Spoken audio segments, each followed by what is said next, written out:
ABR Facts 2012 Extended Progress Overview, 3-year-old GMFCS level 4 quadriplegic girl with cerebral palsy. Part 3, video 3. Part 3 is the one about 3 main anchors of development for weak quadriplegic child with cerebral palsy: chest, shoulders and neck. So this video 3 covers the third main anchor of development, namely the intrinsic stability of the neck. I do believe that this part is going to be quite important and exciting, and I really encourage you to keep your focus and attention for the entire 20 minutes. In this chapter, we're going to proceed to the matters of head control. Head control is extremely important, and of course the anchoring here is about the strength and the performance of the neck. But at the same time, unfortunately, the matters of head control are really poorly understood both by the parents and, what is even more unfortunate, by the professionals. Because there are few key distinctions that one has to make. First of all, being able to distinguish the types of the movements and the fake movements from true movements.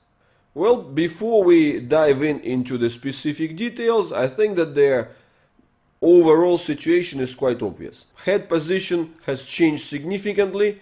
There is a very much more open neck. There is a room for the movement of the head forwards, as opposed to the situation which was present before the beginning of ABR, where you have seen that her entire stabilization of the head was based on the presence of this extremely tense muscular bundle, and as a result, what happened when she was moving her head, there was a constant slant and twist and their way excessive engagement of the arm. And we're going to see further on, that's why, because of this particular mismatch between very tight superficial muscles that this girl is engaging and profound weakness underneath, well, that's where we experience this dramatic observation of her challenges in prone position and in challenges in tailor sitting and so on and so forth, where she wasn't able to control her head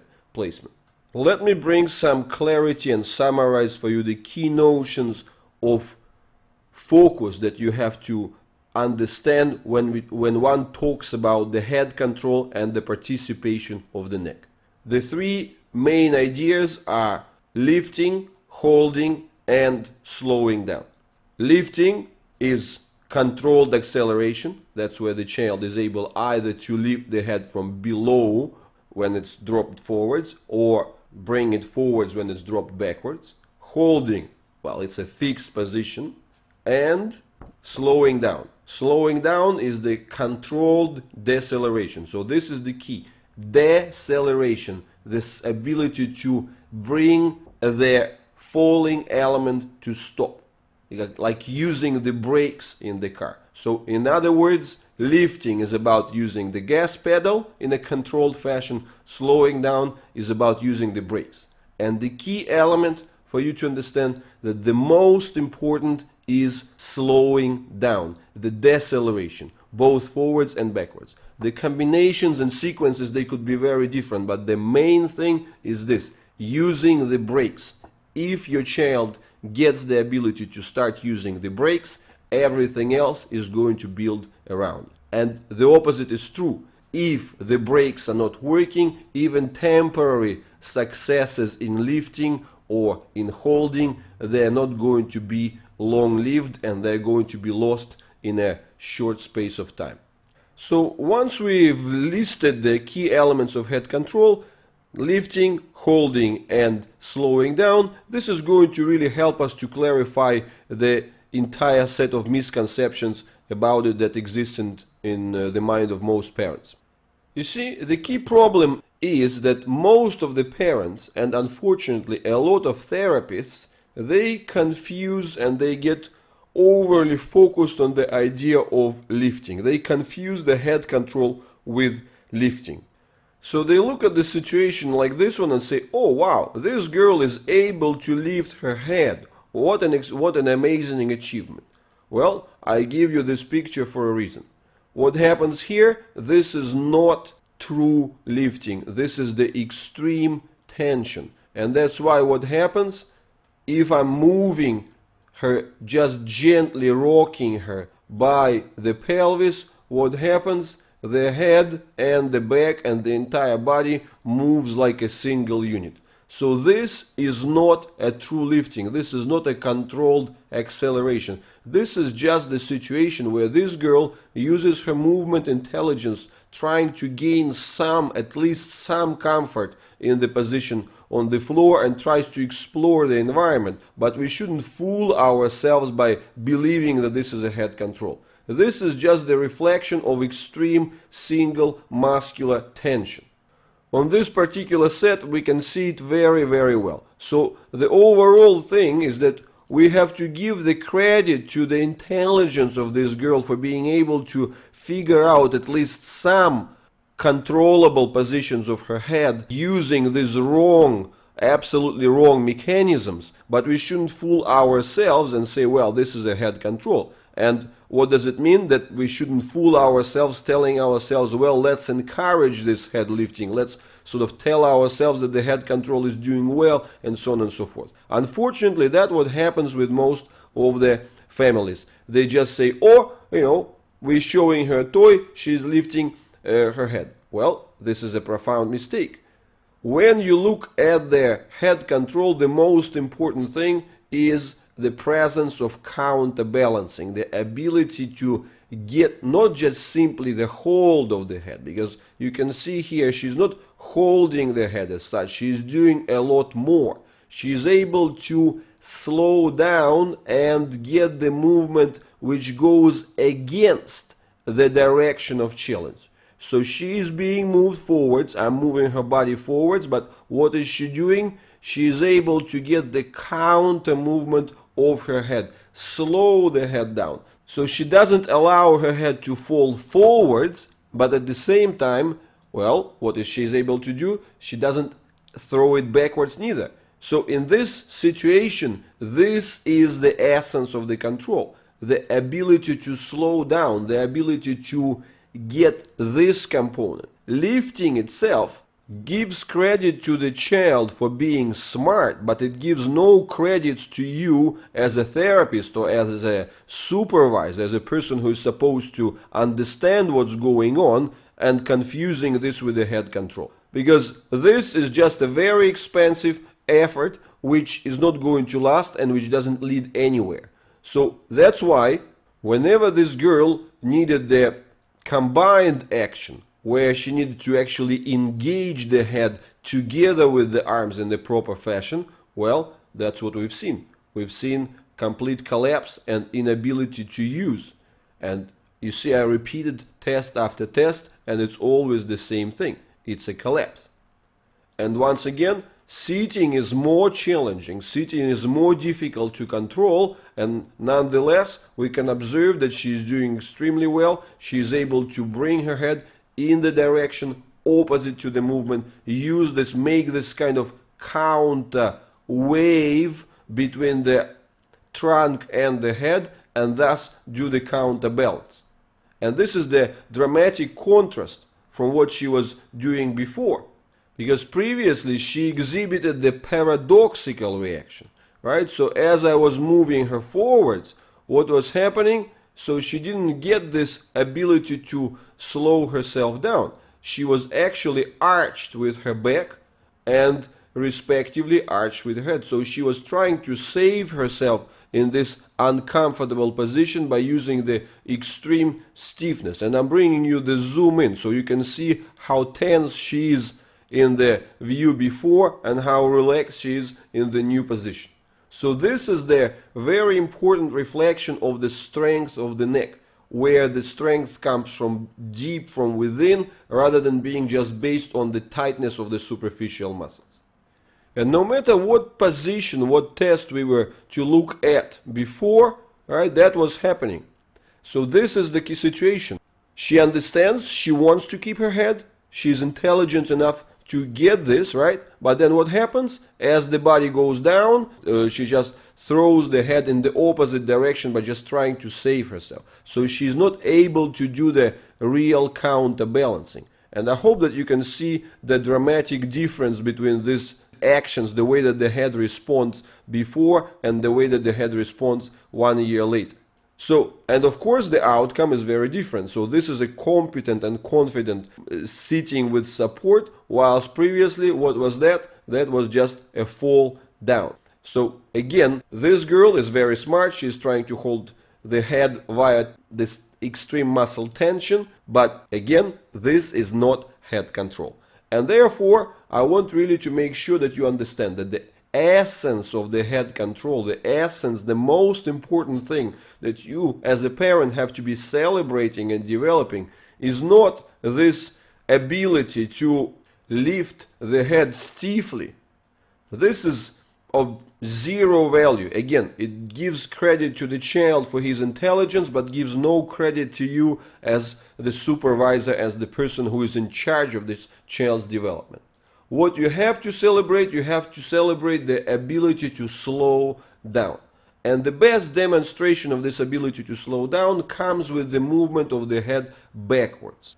So what we were seeing in 2009, before ABR, that even in the simplest position, this girl failed the control of the head. Look at her arms. They're in this kind of W position, spread like an eagle without any control, and as I bring her backwards, you see that she completely loses her position. So this is incredibly important to understand, that this is the key challenge with the inability to control the movement of the head backwards.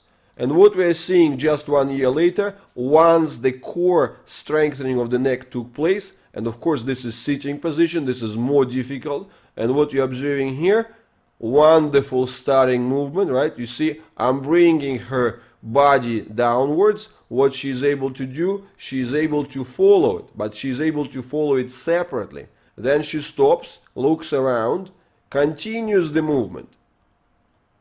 I bring her to the level which is nearly horizontal, then she keeps moving her head on the spot. So this is the selective motion of the head. Let's have a look at the tailor sitting position. And again, well, this is a good highlight for you of the improved strength of the shoulder girdle, by the way. And also what we are seeing, that as we go backwards, she never loses the position of the head. And actually, I was quite surprised there, because I remembered the challenges that we've seen just before, and this is a remarkable, really remarkable improvement with just 1 year of work in between. What I'm inviting you to remember out of this chapter, if there is one main thing to remember, well, it's the word deceleration, slowing down. This is what you want to see from your child. The ability to slow down, whether it's the movement forwards, whether it's the movement backwards. Again, in the left window, in the before pictures, we see that slowing down is not working absolutely.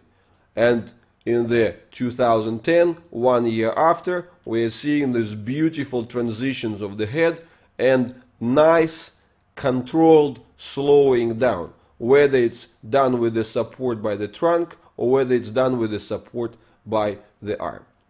Well, this is the overview that I hope is helpful for you, and these are the lessons that I would really encourage you to internalize and bring into their everyday performance and into the everyday interactions that you have with your child. The way that you judge whatever is good and whatever is bad, the way that you encourage your child to move, the way that you build your entire interaction with your child.